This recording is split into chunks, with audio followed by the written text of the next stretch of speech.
Hello, Krystal. How are you? Hi, Nicole. I'm doing good. Thank you so much for meeting with me. I'm so excited to chat with you. How are you doing?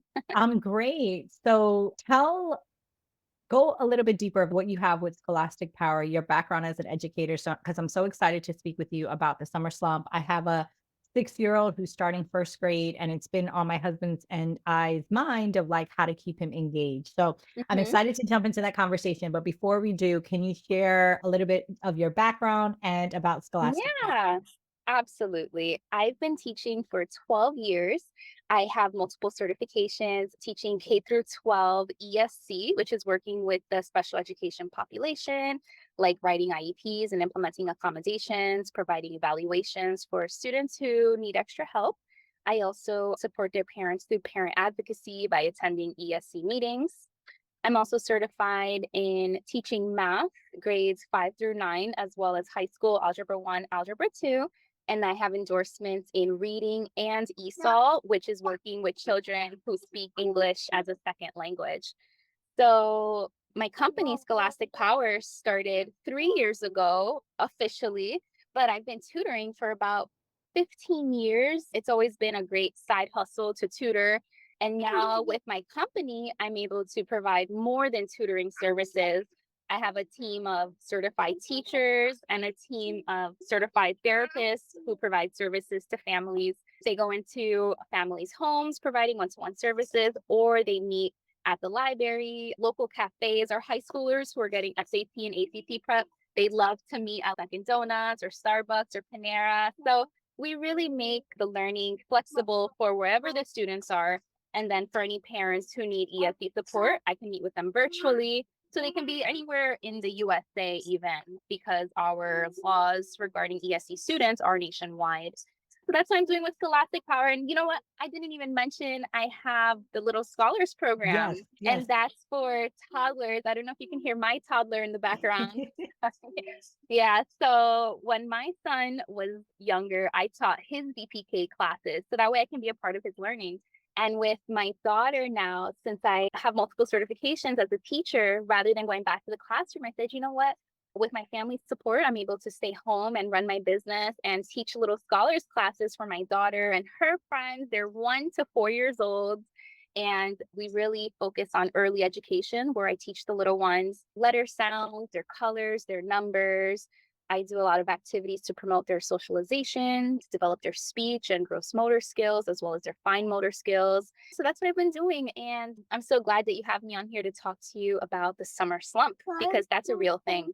It Yes. is, and, so talk to me about that a little bit. I also wanted to ask because so basically you make it accessible, you make it flexible where you can connect with parents, and I love that, and do you also, like, collaborate with local businesses where you'll do, like, Oh, when you have at school? absolutely. So talk to me about that, Yeah. yeah. So I don't have my own location or like a business front. Rather, I collaborate with local businesses. Specifically, I really like to collaborate with other women, especially minority women, just to show support and uplift one another. So I go into local centers in Davie, Coral Springs, Margate, and I put on classes there for the Little Scholars Program. In the fall, I'm looking to do something more of like small group learning for the older kids for homeschooling families. So I do plan to collaborate with local micro schools in building their curriculum, helping them build their schedules. And that's something I've already started. So I'm excited about that. And then as far as avoiding the summer slump, I know you said you have a 6-year old. Well, what I think is very important for parents to remember is that your kids are going to go 2 months without learning after being in a A school structure, where yeah. they, or even if they're homeschooled, they had a consistent schedule.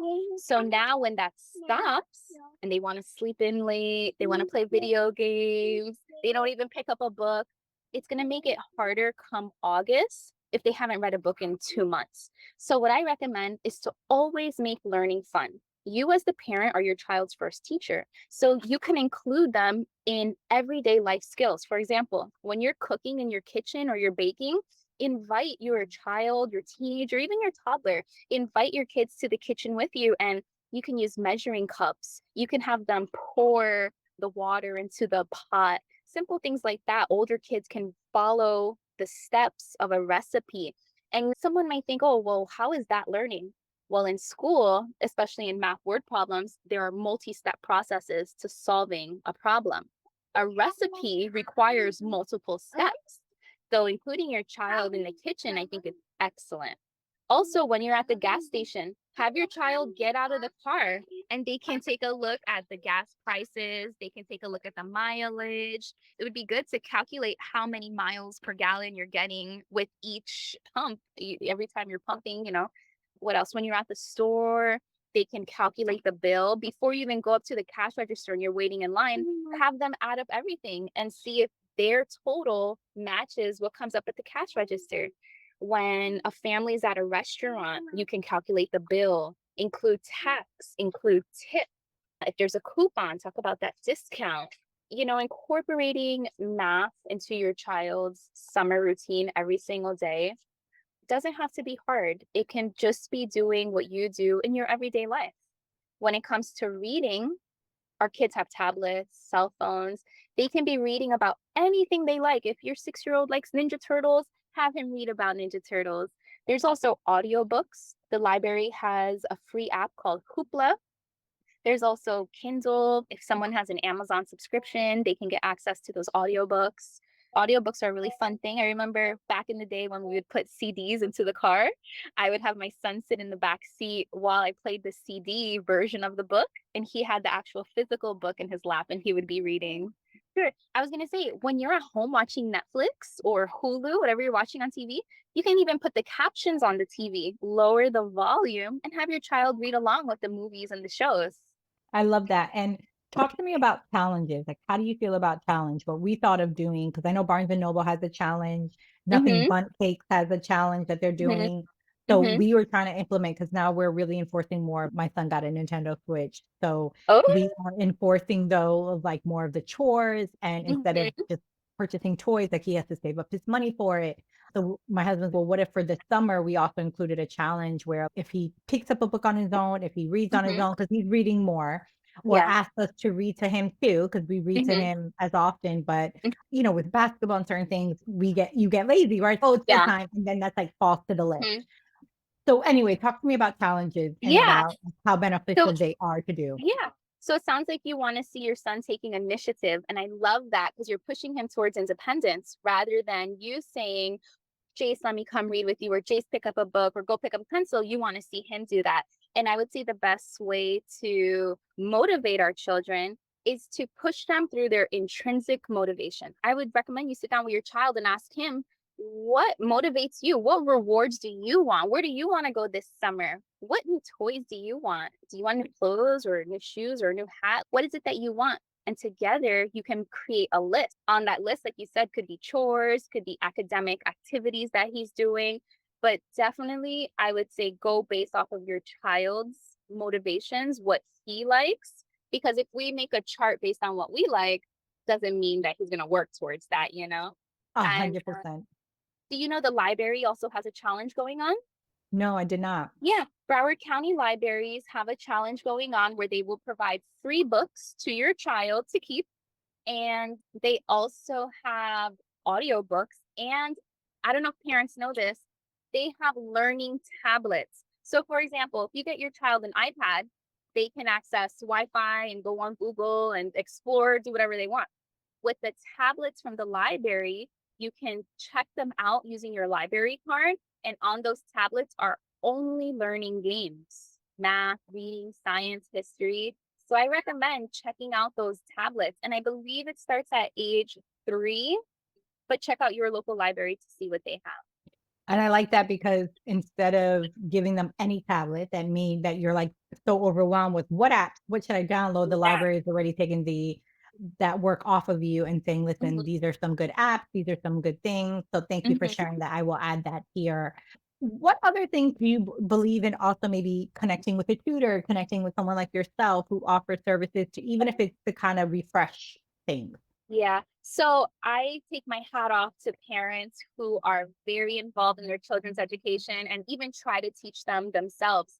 But I know at the end of the day, it can be super stressful because you might not be a teacher and you might need someone to collaborate with just to make sure you're on the right path and guiding your child. So, with my company, Scholastic Power, we offer free consultations. We offer free 30-minute consultation for families where we can help you to take a look at the Florida standards to know what your child should or could be learning in relations to other children their age. And we can also talk about what curriculum are you using at home. Do you need help finding online programs? Do you want to create something yourself or with us?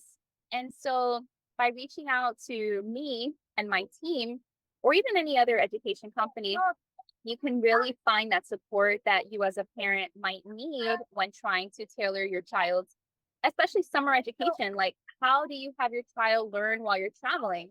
Well, when parents give me a call, I give them ideas and I can even create for them worksheets and hands-on activities that they can implement over the summer. So I help by creating curriculums, creating lesson plans, even providing evaluations. But if any parent wants a free 30-minute consultation, all they have to do is send me an email, text me, or even give me a phone call. I love that. And the last thing I want to talk about, because I know we're collaborating for the summit, you'll be Yeah. offering not childcare per se, but for the moms right across the room. Mhm. Their littles will be in one space, and the moms will be having an awesome time getting personal Yes. development and engaging sessions and inspiring speakers and all the things. And you will be there, or at least Yes. maybe a couple of your teachers or something that will be Yes. offering activities for the kids to engage in. And I'm so excited for that. Absolutely. And I'm so excited because all any activities that we do with Scholastic Power, they are always educational enrichment. We try our best to boost our children's confidence and we try to make them feel independent and successful. So any activities that we do, no matter what age, even if they're toddlers, even if they're high schoolers, our activities will be based on the student's interest and we will be enriching their education. We'll be challenging them and having a great time. So I'm I'm so, looking forward to this because one, moms are going to be gaining so much information from your summit, and two, their kids are going to be in good hands with certified teachers. So I'm yes, really I'm so looking forward excited. to that. Yeah, thank you for Thanks, having us a Krystal. part of that. Is there anything else? It's so funny. So you have your toddler. I have my 6-year-old here, but it's all good. We're moms, right? This is We're what moms moms, right? do. This happened. I guess lastly, anything else that you want to say, maybe send some words of encouragement if that those parents, because I'm very fortunate. My son is going to camp. And it's a tech-free camp, which I'm very excited for. They do study hall throughout the week, so they have worksheets and stuff. So he's still learning. Mhm, And then they good. do so many other things of sports and outside play, but I know not everyone has that. Mhm. So, any other encouraging words or anything you want to say to that parent maybe listening that is getting very overwhelmed, that is, oh, I need to do this. I love how you broke down and said, listen, just incorporate it into your everyday so that you're Yep. not thinking you have to come with this elaborate thing. Yeah. But any other encouraging words that you want to share to overcome the summer slump? Yeah, for our moms, I know it can be super challenging because I myself am a certified teacher, but I'm juggling a business with 2 kids, trying to be the best wife and daughter and sister and friend, and there's just so much on our plates as moms. So the number one thing that I could recommend is fill your bucket first, so then you can pour into everything else that you do. You can pour into your children and including your kids in everyday life tasks that you and them do regularly without realizing that there can be education behind it. I would say try to focus on your daily routine or creating a routine that'll allow your children, no matter what age they are, to be learning at all times because every moment can be a learning opportunity. Even when they're swimming in the pool and they're swimming laps, you can count every lap. For the little ones, they count 1 to 10, 1 to 20. For your older kids, they can calculate the perimeter, the area, and the volume of that pool. So there's always learning that can happen. And I really enjoy helping families. If you look at my reviews online, you'll see parents write back that I try my best to answer all their questions and guide them in their child's education journey. So this is what I love to do. It's my passion. And I'm so fortunate to be able to do it from home. So if you know any moms who need help, please have them reach out to me. Yes, absolutely. No, I'm so excited. I'm so excited to partner with you, and I'm happy that we collaborated when you shared some tips on the summer slump. And yeah, so I will let you go be mom. I will go be mom. Good to speak with you, Krystal, and have a good evening. Thank you, Nicole. Take care. Enjoy your little Bye. one. Bye.